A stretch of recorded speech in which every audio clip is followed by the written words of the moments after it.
এখন বাজে সকাল 5:30।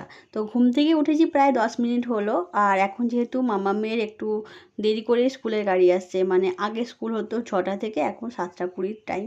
তো সেই জন্য স্কুল গাড়ি আসছে 6টার সময়। তো 5:30টার মধ্যে ছেলেকে উঠিয়ে রেডি করালেই হয়ে যায়। তো উঠে দেখি বৃষ্টি হচ্ছে, মানে খুব বেশি বৃষ্টি না, ছিমছাম করে বৃষ্টি হচ্ছে অল্পের মধ্যে। ভালো লাগছে, ওয়েদারটা বেশ স্যাঁতস্যাঁতে, বর্ষাকালের একটা অনুভূতি ফিরে এসেছে যেন।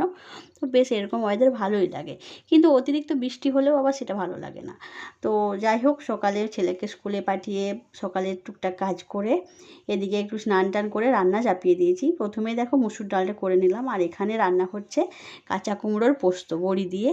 তো আমাদের বাড়িতে এই কাঁচা কুমড়োর পোস্ত খেতে অনেকেই ভালোবাসেন, বাবা ভালোবাসেন, মা ভালোবাসেন। আর আমি অতটা কুমড়ো পছন্দ করি না, কিন্তু এই কাঁচা কুমড়োর পোস্ত হলে খাই, মানে সব খাবারই খাই, না খাওয়া হয় না। তো এই দেখো কীভাবে পোস্তটা করলাম। প্রথমেই কুমড়োটা সেদ্ধ করে রেখেছিলাম, তারপর এখন যেভাবে ফোড়ন দিয়ে ছকে পোস্ত দিয়ে নামিয়ে দিলাম, তবে অল্প চিনি দিলে টেস্টটা ভালো লাগে। এই হলো কাঁচা কুমড়োর পোস্ত। তো এরপর রান্না হচ্ছে ডিমের কষা। তো প্রথমেই ডিমটা সেদ্ধ করে তারপর নুন হলুদ দিয়ে ভালো করে ভেজে নিচ্ছি, তারপর এটাকে কষিয়ে রেখে দেবো। তবে সব রান্নাই প্রায় হয়ে গেছে। ডিমটা ভেজে কষিয়ে রাখা হয়ে গেছে, ডাল হয়েছে, কাঁচা কুমড়োর পোস্ত হয়েছে, আরও টুকটাক কয়েকটা ভাজা হয়েছে। তো রান্না বান্না করে প্রায় গ্যাস মুছে ফেলার অবস্থা। এবার আমি আবার কাচাকুচি আছে, আবার স্নান করব। তো সেই মুহূর্তে বাবা মাছ নিয়ে এসেছেন, সেইগুলো ভেজে রেখে দিচ্ছি। এগুলো আজ আর খাওয়া হয়নি, পরের দিন রান্না হবে বলে। তো সন্ধেবেলায় প্রচণ্ড পরিমাণে গরম করছে। সকালে এক পশলা বৃষ্টি হয়েছিল, কিন্তু গরমটা কিন্তু একটুও কমেনি। তো যাই হোক, অনেক দিন থেকে দেখো না, জামা কাপড়গুলো সব জড়ো করে রাখা ছিল।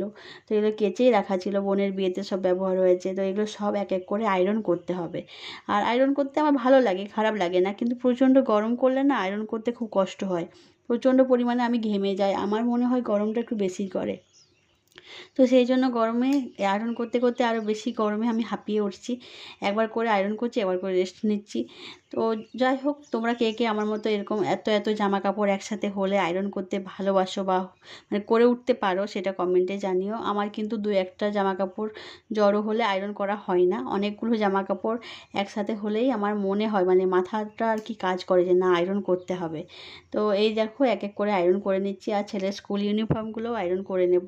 সবসময় আয়রন করা হয় না এখন, কিন্তু যখন ও প্রথম প্রথম স্কুলে যেত, আজ থেকে 2-1 বছর আগেকার কথা বলছি, তখন কিন্তু আমি জামা কাপড় মানে ইউনিফর্মগুলো কাচলেই কিন্তু আয়রন করে নিতাম। আসলে তখন হয়তো জানি না কেন হতো, আর এখন কেন হয় না, হয়তো সময়ের অভাব বা হয়তো পরিস্থিতির চাপে মাথায় আসে না যে আয়রন করতে হবে। তো যাই হোক, আজকে সব জামা কাপড়ের সাথে ছেলের ইউনিফর্মগুলো আয়রন করে নেব।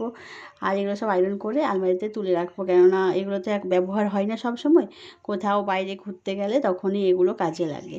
আর এই জিন্সের প্যান্টগুলো না, মানে কাচতে যেয়ে পুরো একদম হাতে ব্যথা হয়ে যায়।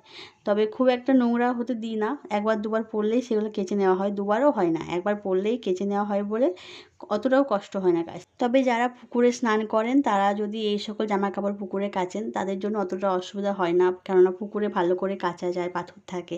আমাদের বাড়িতে এতটা সুবিধা নেই, সেই জন্য আমরা আমাদের নিজের সাধ্যমতো কেচে নিই।